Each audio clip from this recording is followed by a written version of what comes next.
Hello and welcome to Business 360. I'm Arundhati Ramanan and here are the headlines that we're tracking for you this evening.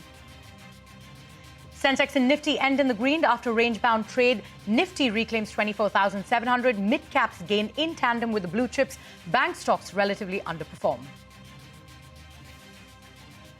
RBI considers increasing the 15% limit for foreign direct investment in Indian banks. Sources say an internal discussion is underway and no decision has been taken just yet. The move follows overseas interest in IDBI Bank. The Monetary Policy Committee is expected to cut the repo rate by 25 basis points tomorrow, according to a CNBC TV18 poll. A majority of 60% expect a 50 basis point rate cut in this cycle. Government considers sending an industry delegation to meet Chinese officials over the curbs on rare earth magnets. Sources say no Indian company has received approvals to import the magnets in the last 2 months. These magnets are critical for electric vehicle production. The union government is likely to propose a 3-slab GST structure, doing away with the 12% slab. Sources say the centre could make the proposal at the next meeting of the GST Council. Tata Group signs a deal with Dassault Aviation to make the fuselage of Rafale fighter jets in India. Tata Advanced System will set up a production facility in Hyderabad, and the first fuselage is scheduled to roll out in FY28. Karnataka High Court issues a notice to the state government after 11 people died in a stampede during RCB's IPL victory celebrations yesterday. Demands a report in the next 4 days. Next hearing on Tuesday. President Trump bans citizens from 12 countries, including Afghanistan and Myanmar, from entering the United States. Trump also halts foreign student enrollment at Harvard University. Russia's Vladimir Putin pledges to retaliate after Ukraine destroyed dozens of Russian warplanes in a drone attack. President Trump holds an hour-long phone call with Putin and says Russia is planning to respond very strongly to the attack on the airfield. Elon Musk ramps up the attack on President Trump's so-called Big Beautiful Tax Bill, calls on Americans to pressure their senators and congressmen to kill the bill. Those were the headlines that we're tracking for you this evening, but straight to the day's market action. Markets continue to see a range-bound session, with the Nifty ending above the 24,700 mark. Mid-caps also gained in tandem with the blue chips, but the Nifty Bank closing in the green but relatively underperforming the blue chips. The Reserve Bank is considering making it easier for foreign banks to increase their stake in Indian banks beyond the 15% limit. Sources tell CNBC TV18 that an internal discussion is underway and no decision has been taken just yet. The move follows overseas interest in IDBI Bank. Lata Venkatesh is here with all of those details and more on RBI's foreign ownership limits. Lata? Yes, that's right. What we are picking up from sources close to the Reserve Bank, who were formerly very in the Reserve Bank, tell us that discussions are on internally to check whether this limit needs to be raised. At the moment, as you said, the limit is 15%. And first, everybody in RBI will have to come on the same page, and then they will probably put it out for a public discussion. So until now, it is really at a preliminary stage. Now, incidentally, Reuters has also reported today that Reserve Bank is signalling possible, that is their words, signalling possible rule changes ahead that would let foreigners own more of India's banks. Now, as I told you, the current limit is 15%, but there are two major cases where an exception was granted. One was Fairfax allowed to own 51% in Catholic Syrian Bank from a long time, and more recently, SMBC, Sumitomo Bank, has been allowed to own 20% in Yes Bank. Now, the chances are that the Reserve Bank and the government are also preparing for the IDBI stake sale. LIC and government want out, and there is a lot of interest from foreign banks, and they, even Money Control broke a story saying that one of the front runners is Emirates NBD, and there, of course, nobody would want to come for a 15%. You want to sell a larger stake. That could also be one of the reasons why this thing may be speeded up. I'll just tell you the current constraints. There are a lot of constraints on foreign banks. The first constraint is overall. Everyone can own, any one entity can have only 26% voting rights in a bank. You may own 50%, whether it's Fairfax or SMBC. If they own more than 26%, the voting rights will be capped by 26, and that is not within the purview of the Reserve Bank. This is the Banking Regulation Act. So it is within the purview of Parliament to change it. And we have no information whether they're thinking about it. Foreign banks which come as branches, like, HSBC, Stancy, Citi, they have very severe license restrictions on getting additional branches. But if they come and set up a wholly owned subsidiary, they are treated like any other Indian entity. They can open branches without taking RBI permission. The other big rule governing all this is FPI plus FDI in banks can reach only 74%. That is the other limit. These are all the limits that are already in existence. The only thing that is being mulled is whether to allow foreign banks to go beyond that 15%, to remove that rule. We also try to ask our sources whether generally private sector, manufacturing and other companies will be also allowed a greater stake. We were told that that is not up for discussion. All right, Lata, many thanks for those details. Now, the Reserve Bank of India is set to announce the rate cut decision on Friday. A CNBC TV18 poll suggests that the central bank will cut repo rates by another 25 basis points in this meet. Ritu Singh is here with the key expectations. Ritu, take us through what the poll is saying. We're going in with the expectation of a hat trick, with the Reserve Bank's Monetary Policy Committee expected to cut rates for the third consecutive time. Now, inflation is tracking well below the RBI's 4% target, and the first quarter numbers are also likely to undershoot the forecast. And so it'll be very difficult for an inflation-targeting central bank to not deliver a cut. Now, while 90% of our respondents to the poll expect a 25 basis point cut in this policy, a smaller section believes a large 50 basis point cut could boost the credit cycle and lift sentiments. The repo rate currently is at 6%, and that is expected to go down to 5.5% in this rate cutting cycle, and that will mark the shortest and the shallowest RBI rate cutting cycle that we've had in over a decade. But a smaller section is expecting the terminal rate at 5.25%. So overall, the market sees space for another 50 to 75 basis points of cuts from here on. Now, most expect RBI will stop the rate cutting cycle by December. Some are even expecting that to happen by August. The GDP forecast for the year, that is most likely to be left unchanged at 6.5%, even as RBI takes note of some of the risks from rising global trade uncertainties. On the inflation front, though, a revision is quite likely, with CPI inflation under 4% for 3 straight readings. A majority of the respondents to our poll expect RBI to lower the FY26 forecast from 4% by 10 to 20 basis points and possibly more, which will support future rate cuts. As for liquidity, most feel RBI has already done enough, and with that record high dividend, core liquidity is expected to stay in surplus in the coming months. So don't expect any big action on that front. But here's what else to watch out for. Any tweaks to the liquidity management framework for one, and there's also been some chatter whether RBI may introduce the external benchmark linked rate, or EBLR, for the NBFCs as well, to ensure that there is better rate transmission. And of course, the street will watch out for commentary on the global macro outlook and how that might affect India. So bottom line is, this is a policy where RBI's rate cut could be predictable, but its guidance and other measures will be what the markets will look at very closely. So, Ritu, there were the key expectations of the RBI monetary policy. Thank you so much for those details. But in international news, US President Donald Trump has imposed a travel ban on 12 countries. Citizens from these countries will not be allowed to enter into the US. And some of these countries include Afghanistan, Haiti and Iran. The president has said that this move aims to protect Americans from dangerous foreign actors. However, there are some exceptions to this ban. Athletes traveling for major sporting events, some Afghan and dual nationals with citizenship in unaffected countries can enter the country.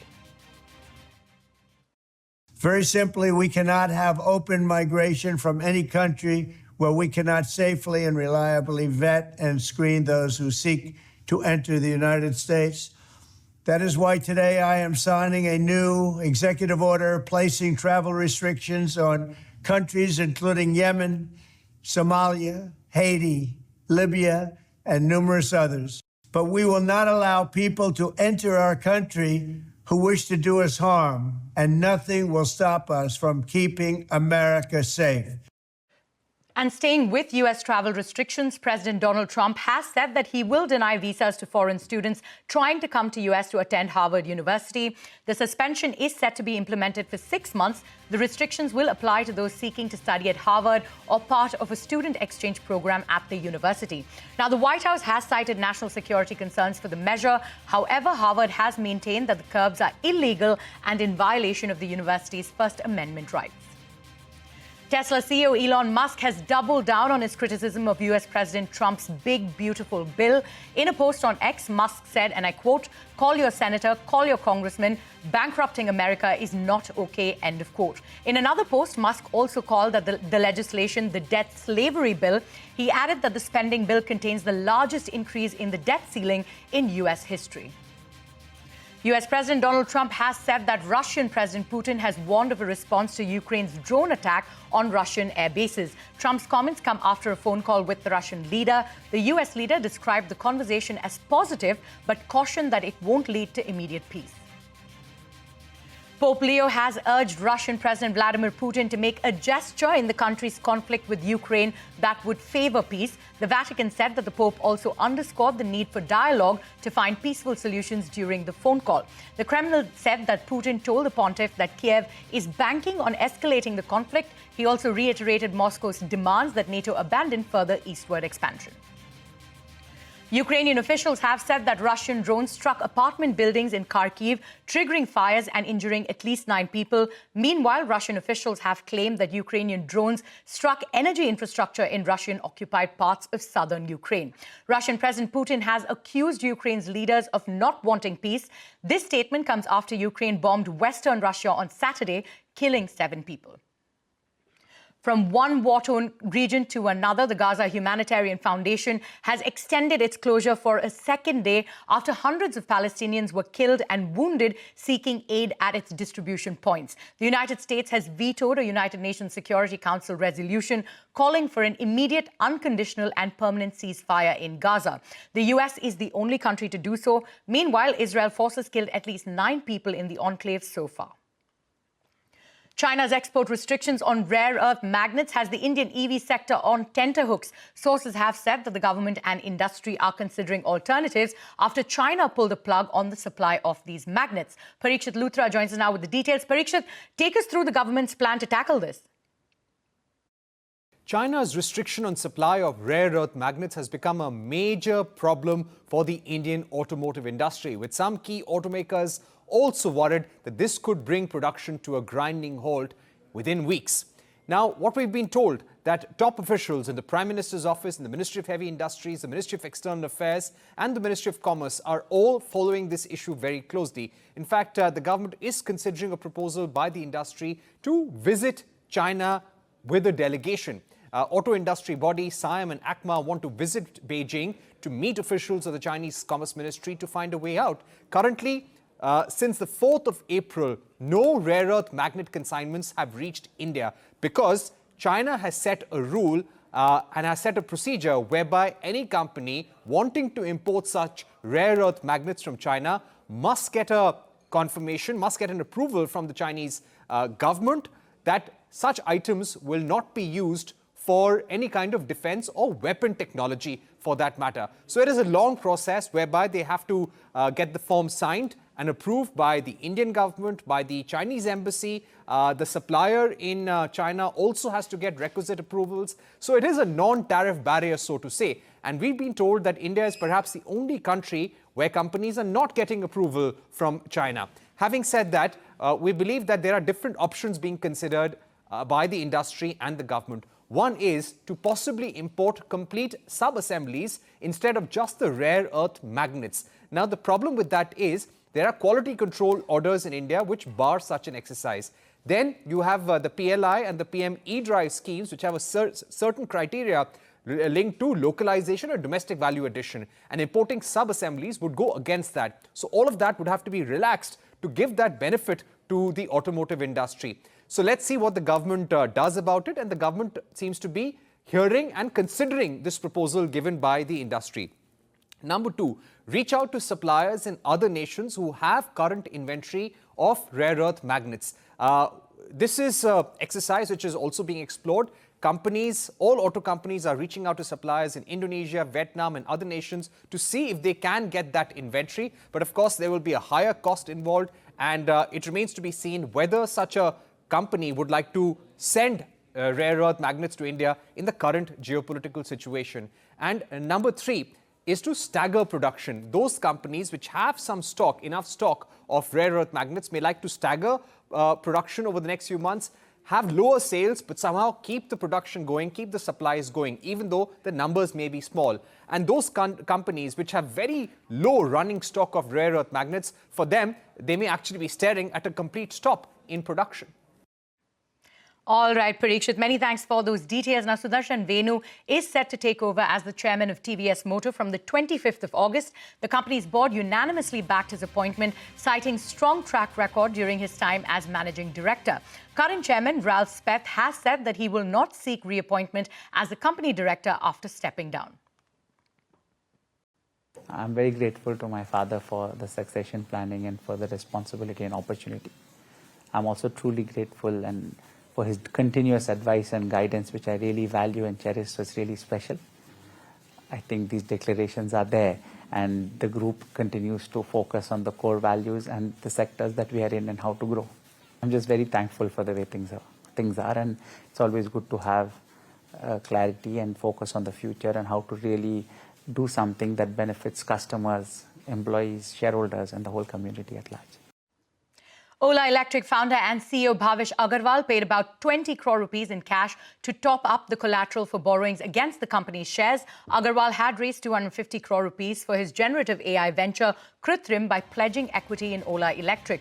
According to a Bloomberg report, Agarwal voluntarily paid the extra money since March as the shares dipped below 50 rupees each. The stock collateral's value is more than twice the amount that was borrowed. Shares of Ola Electric slipped following the news. Mobile payment company PhonePe has appointed former Standard Chartered India and South Asia CEO Zareen Daruwala to the board. Daruwala has over 3 decades of banking experience. This comes ahead of the fintech major's proposed initial public offering. The company was valued at around $12 billion in its last private fundraising. The centre has eased rules to set up special economic zones for semiconductors and electronic components manufacturers. The contiguous land requirement has been reduced from 50 hectares to just 10 hectares under the new rules. This relaxation is available for establishing an SEZ only for manufacturing semiconductors and electronics. Free of cost goods will be included while computing net foreign exchange. Remember, an SEZ needs to be a net foreign exchange earner over a period of 5 years. In a bid to bolster India's defence arsenal, Tata Advanced Systems and Dassault Aviation have inked 4 production transfer agreements. This deal will entail the manufacturing of Rafale fighter aircraft's fuselages in India. This marks the first instance of these components being manufactured outside France. In a statement, Dassault Aviation has said that India's aerospace infra will serve as a critical hub for its manufacturing.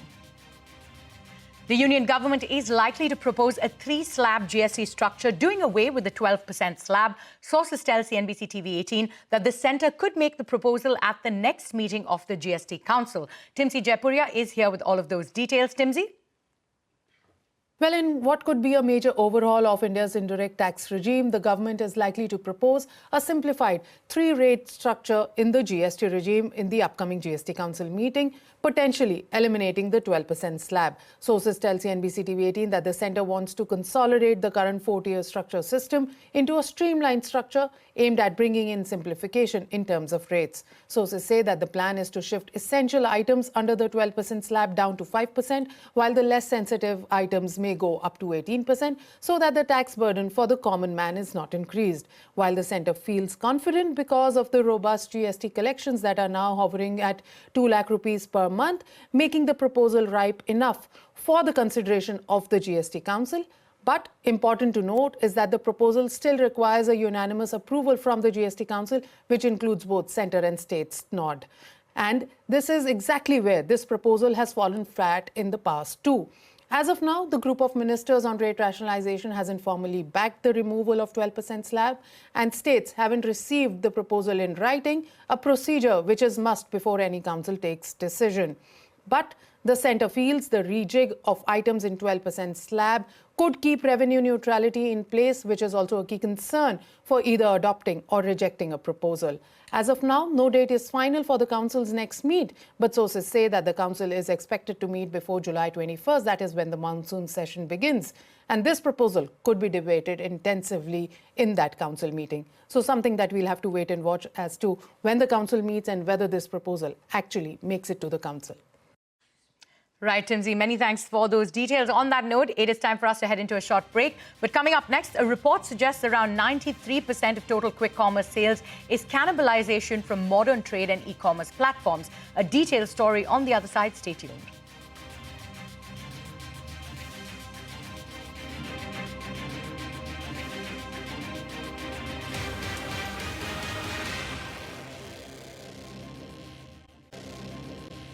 Welcome back. You're still with us on Business 360. The Karnataka High Court took suo motu cognizance of the stampede outside Bengaluru's Chinnaswamy Stadium, which led to the death of 11 people and left dozens injured. The incident took place during the victory parade of Royal Challengers Bengaluru.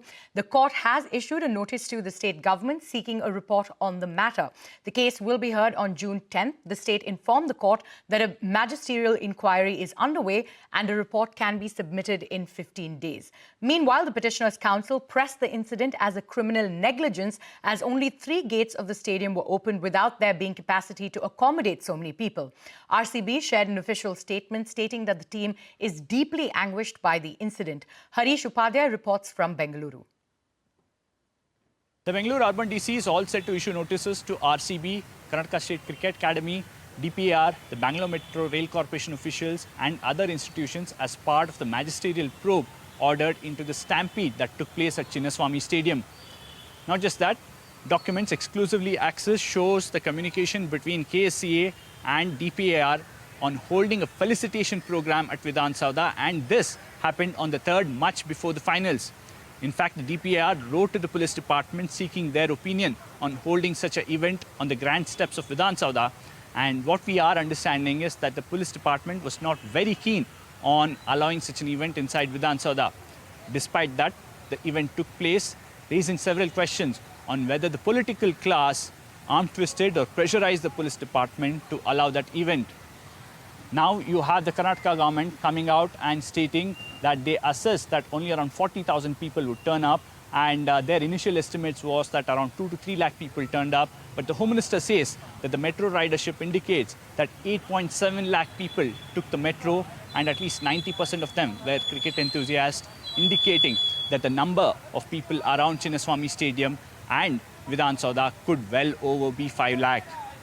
Well, we'll have to see if the magisterial probe will find answers on why this program was allowed, and if the police department said no to it, who in the government pressurized them to allow this event. In Bengaluru, with camera person Riaz, Harish Upadhyay for CNBC TV18. So that's the latest in Bangalore. Now, Commerce Minister Piyush Goyal has begun his official visit to Italy to strengthen bilateral economic ties. The minister will co-chair the 22nd session of the India and Italy Joint Commission for Economic Cooperation. He will also lead the Indian business delegation of over 100 corporate leaders at the Growth Forum. Around 93% of total quick commerce sales is cannibalization from modern trade and e-commerce platforms. According to a report by Kearney, only 6 to 8% of these total sales are incremental. Shilpa Ranipeta joins us now with more of these details. Shilpa, take us through the key findings of this report. Well, it's established now that quick commerce has changed how we shop for groceries and essentials. But is it really driving new demand, or is it just eating out of the sales of offline retail? Well, a new report shows that only 6 to 8% of quick commerce sales are actually incremental. The rest, which is a whopping 92 to 93%, is actually cannibalization from modern trade and e-commerce and your neighborhood kirana stores.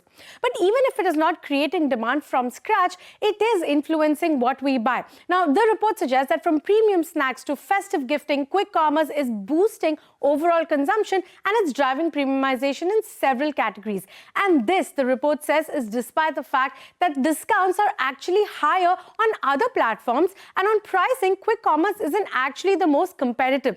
It's actually modern trade, your supermarkets and e-commerce that offer the biggest discounts of about 13 to 18%. And while quick commerce discounts range from around 6 to 9%, and these actually drop further by 200 to 250 basis points once you have to account in delivery and other handling fees. Now, the real win, however, for quick commerce is actually consumer convenience. And before its rise, in fact, only 33% of frequent users preferred online platforms for daily shopping. Today, that number stands at about 87% thanks to the instant gratification and ease of ordering that quick commerce has brought in. And brands are also taking note. Investments in quick commerce are now on par with e-commerce in food categories, and it's rising in non-food segments like personal care and electronics as well. Now, driven by the need for immediate fulfillment, so quick commerce may not be growing the pie dramatically just yet, but it is certainly reshaping how and where we slice it. Back to you. All right, Shilpa, many thanks for those details. But with that, it is a wrap on this edition of Business 360. More news and updates continue right here on CNBC TV18.